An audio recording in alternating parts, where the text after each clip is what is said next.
আল্লাহর কাছে ক্ষমা চাও, দুনিয়াটা কিছুই না রে যুবক। ওই কবরে যাওয়ার পরে গুনাহগারের কবরের দুই পার্শ্বের মাটির চাপ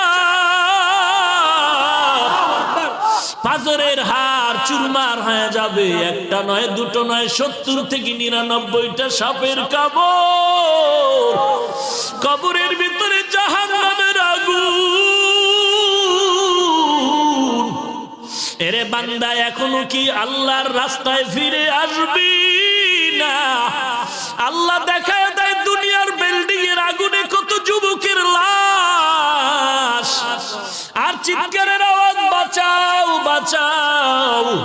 একটু চিন্তা করে দেখ, যখন আগুন লাগছিল শরীরের মধ্যে তখন ওদের কেমন লাগছিল, অবস্থাটা কেমন হয়েছিল। ওরা যখন আগুনের মধ্যে সবাই জানালা দিয়ে হাত দিয়ে কয়, কে আছো, আমাদের বাঁচাও। আমাদের ডানে আগুন, বামে আগুন, চতুর্দিকে আগুন।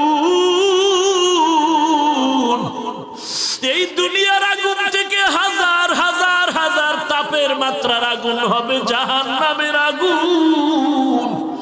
এরে যুবক, পায়ে হাত রেখে বলি, পাও দুটা আগাইয়া দেয়।